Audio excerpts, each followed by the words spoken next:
Good morning, guys. It was just announced that the 991.2 GTS made its debut. So we're going to talk about what we know about that car in this vlog. But what we're doing this morning is I'm going to take my current car, which is a 991.1 GTS, to the Porsche dealership for some service.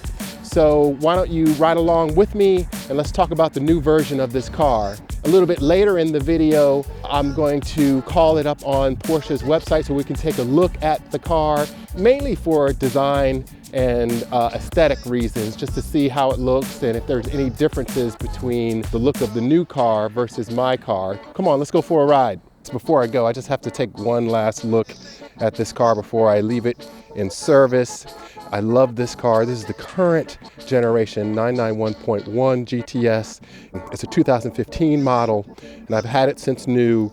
And as you probably saw in my earlier videos, I'm really in love with this car. So one of the big questions that people have asked me in comments already is, am I going to replace this car? Most likely not, because I'm really in love with this car.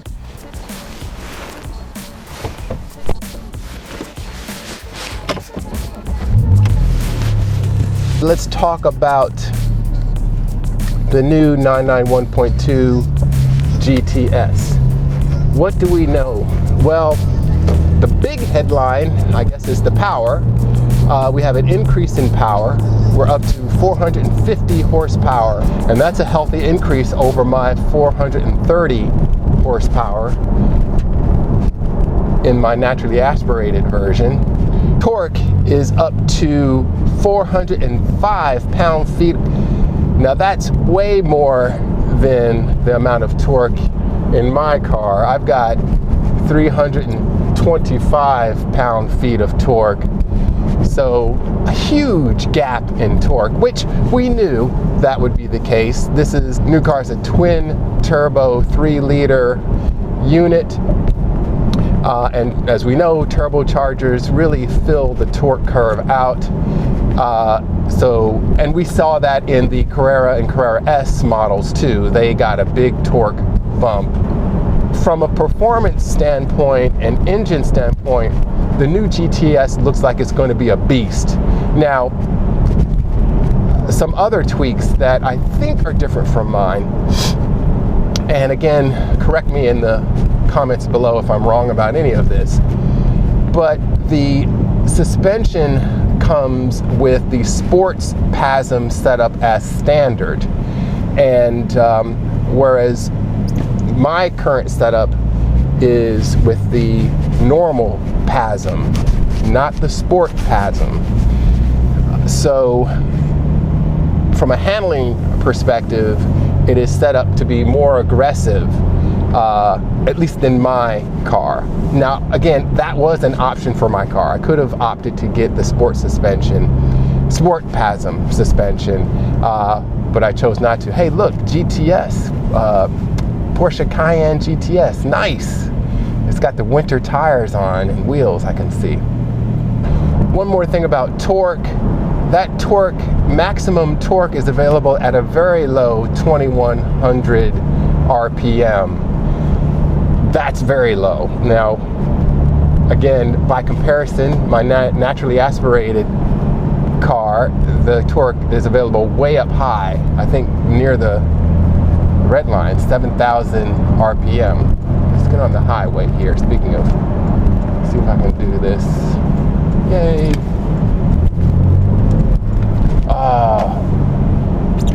Tons of traffic.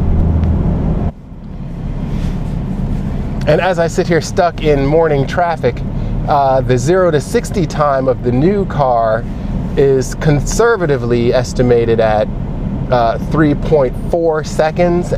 And conservative is, the reason why I say conservatively rated is because I was reading an article in caranddriver.com, and they are able to usually get quicker 0 to 60 times out of the cars than what the manufacturers post. So they think that the 3.4 to 60 time is conservative.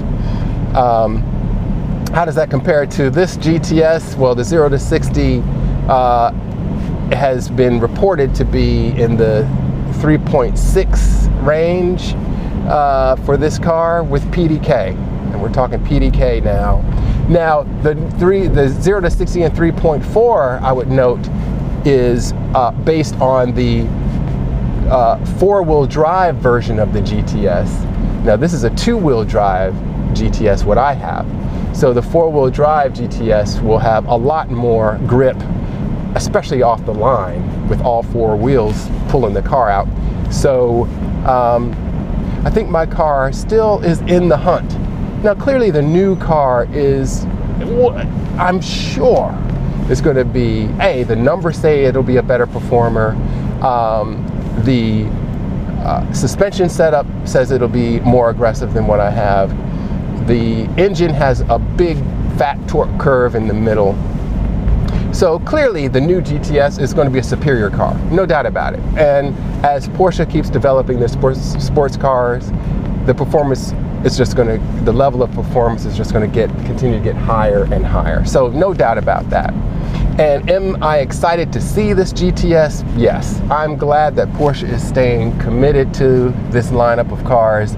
Because again, as you heard me say before, it offers this great blend of usability and performance. The other interesting thing about GTS models is you get a lot of what are considered options as standard fare. As we mentioned, the Sport PASM, the additional horsepower and torque, you get as standard the center lock wheels. But some people may not like center lock wheels. I've seen in the comments, not everyone likes those. So you can get normal 5-bolt wheels. But you get a lot of these extras as a part of the price. Now, it's an expensive car.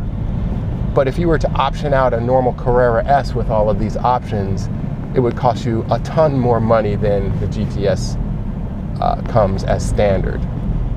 All right, guys, so here we go. We're on the Porsche USA website.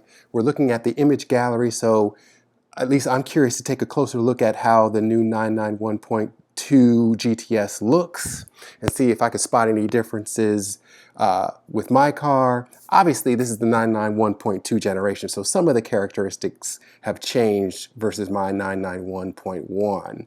And obviously, the light cluster is that kind of change, but I'm glad to see the GTS kept with the black theme, with the blacked out trim. It comes standard, as you know, with the sports exhaust. I'm not a huge big fan of the center pipe sport exhaust. There's something about that gap in the middle for me that feels a little odd, but it's not bad. You know, I'll take it, but I much prefer the quad exhaust with the two tail pipes on either side of the car. I kind of like that a little bit better, but this isn't bad. So let's jump to the next image here. This particular model, I can tell, has the PDLS Plus lights like I have in black, which is a nice upgrade. I really recommend those. Oh, and I see that the front air dam, the shapes have been modeled a little differently from my version. I kind of like how they've done it here. To my eye, and I'll have to check my photos in a minute, but to my eye, it looks a little bit more slender in this area, and the angles seem just a little bit more pleasing here. And this little blacked out trim is nice because it makes this whole opening look much more open. I kind of like the new refresh there of that aero kit in the front. I also noticed this black trim area along the leading edge here, and I'm not sure if that's the same material as the rest of the front bumper, or if this is a plastic piece that is easily replaced should it get damaged. And that's an interesting point because the front air dam sticks out kind of far on this car, so it makes the approach angles to driveways kind of precarious. You kind of really have to watch out as you enter, speed bumps and driveways, and it's pretty easy to avoid scraping that. I haven't really scraped it, but if this is a replaceable piece, that's an interesting thing to note. So if you damage this, you don't have to replace the entire bumper. You just replace this black little piece. I tend to like my version, which is all body colored though, because it integrates a little bit cleaner, being all one color. That's just my opinion. Again, this car is looking good. It's got the nice fat haunches, which is pretty cool. Even the two-wheel drive versions like my 991.1 has the 4S kind of fenders, wider body stance, makes the car look great. Here's another look at that front. It is slightly different. I have multiple fins here based on my recollection. Looks like there's one single fin here in front of these radiators on each side of the car. So I would say that's a cleaner look. This one has the silver wheels with the bolts, so you don't have to get the center lock wheels. And that was true with my version of the GTS as well. Not every GTS owner liked the center lock wheels. I love them, but here we go without them. Nice looking car. I have to say, I'm always blown away by the look of the current 911s, whether it's the 991.1 or the 991.2. There's something clean and elegant yet aggressive about them. I think because the wheelbase is longer, it just smooths out the lines, which is kind of nice. I don't know if you noticed this. Hopefully there will be a close-up of the wheels coming up, but the wheels have a twist look about them. And maybe I'll try to find a close-up of the wheels. Yeah, here we go. Here's a close-up. See how there's an angle here? That's a new design treatment for the wheels versus my center lock wheels. So it gives the wheel kind of a twisting motion in the middle. Almost like, the hub is being twisted with so much power. I guess that's what they're trying to exude here. But a really attractive looking car. I love the 911. I mean, this happens to be one of my favorite generations because it's just smoothed out so much. But really, there's very few 911s that I don't like the look of, to be honest with you, going all the way back. I mean, I think the original 911 was such a beautiful thing. But this looks really good, I have to say. I think the GTS is one of my favorite versions of the 911. I tend to prefer the coupe, although I know driving a cabriolet is a wonderful experience. But I love the classic lines of the 911, that classic silhouette. And you see it best in the hardtop coupe. However, I do like the look of the cab. I think the cabriolet, they did a great job integrating the fabric top and making it look like this classic silhouette here. Beautiful. But I tend to, so here's an example of that. Here's the cabriolet. They did a great job, I think, of trying to retain that classic line that defines the silhouette of the 911. Great job there. But, my preference is still the hardtop. It's, especially where I live now. I'm in the Northeast, and I have the big panoramic sunroof here, so I get some airy feeling in the car in my version. So I tend to prefer the hardtop coupe, but I ain't mad at you if you like the cabriolet because they did a great job with the cab. I noticed that the Targa now has a black roll hoop in GTS form. That's a nice touch. Integrates with all the black trim. So here's an example with the glass sunroof like I have. Again, it's a nice way to let more light into the car, and of course it's an open panel. You can open that panel to vent and get more air into the car, but I kind of like having that glass roof on top. Wow, look at that Targa. Check that out. Black top, black trim here. That looks really smooth. I like the way that looks. Very nice treatment for the Targa. Some people say that the purest GTS is the coupe, two-wheel drive, manual. And they say that's the best way to set up a GTS because it's the lightest weight, don't have four-wheel drive system, you don't have the weight of the Cabriolet or the body flex of the Cabriolet or Targa. And manual, of course, for the pure driving experience. So it's interesting. I don't know what the sales figures are on a setup like this, which seems to be the total opposite. I wonder, I don't know what the weight is between the Targa and the Cabriolet, but a 4S Targa seems like the heaviest version.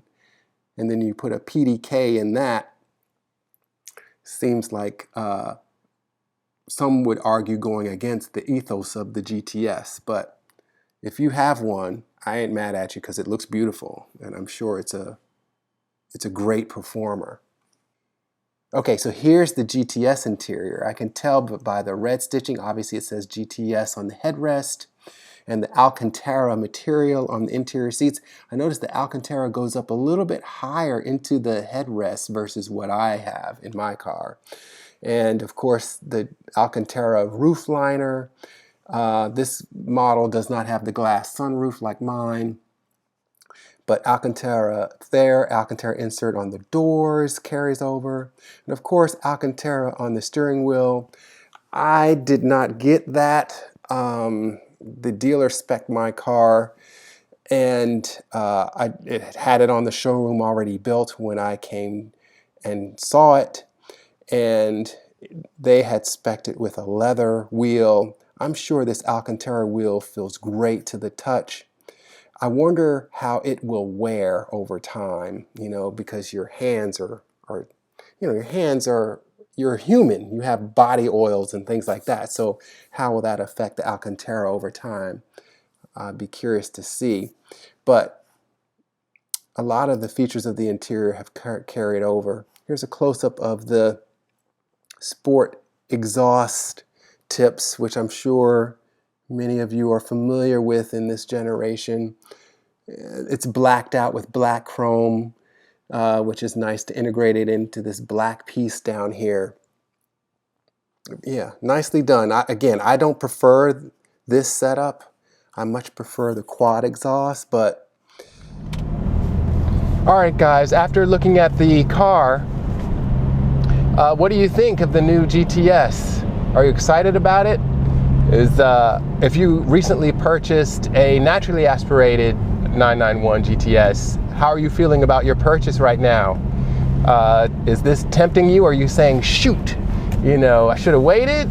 Or are you thinking, you know what, I'm still happy with what I have? The camp I'm in, I'm very happy with what I have. I'm very satisfied with this current car. Am I amazed and impressed by the performance figures of the new car? Yes, I think it's going to be a really nice car.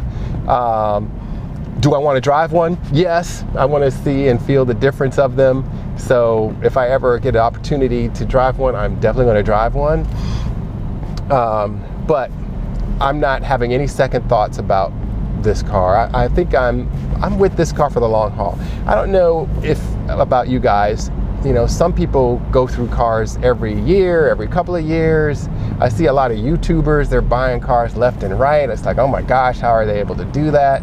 I have no idea, but I had my Boxster S for 11 years. Now I had the 997.2 911 before this one.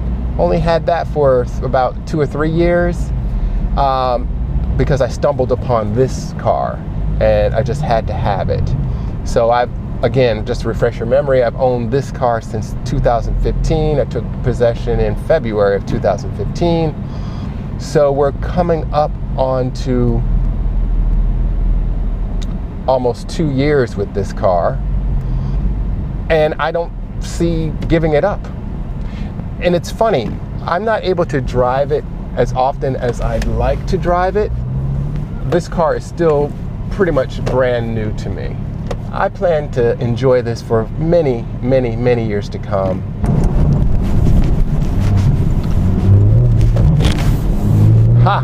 That was winter.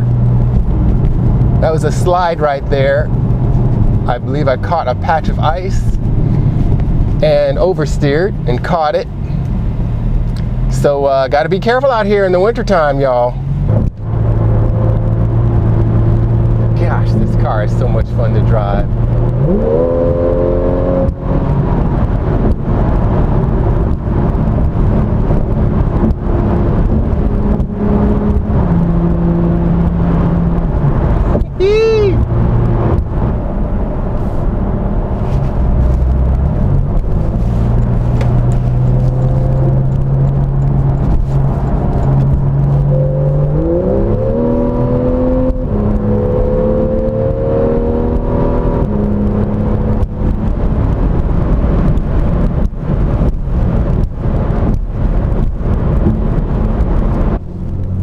I'm getting a little closer to the dealership now. They are going to give me a loaner car because I figure it will be a few days before the paint protection film process will be complete, because they usually want the car to cure at least overnight. Maybe it'll be more than one day, not sure. So just give me your thoughts on the new GTS. What would you do if you were in my situation? You know, would you keep the 2015 version that I have, naturally aspirated engine, or would you move on to the new latest version with even more power and more torque and what seems to be the more aggressive suspension setup? Interesting dilemma, right? So let me know what your thoughts are. I think I'll wrap it up here before I get to the dealership. And I hope you enjoy the rest of your day. And I hope you enjoy taking this ride with me today. Till next time, guys. Later.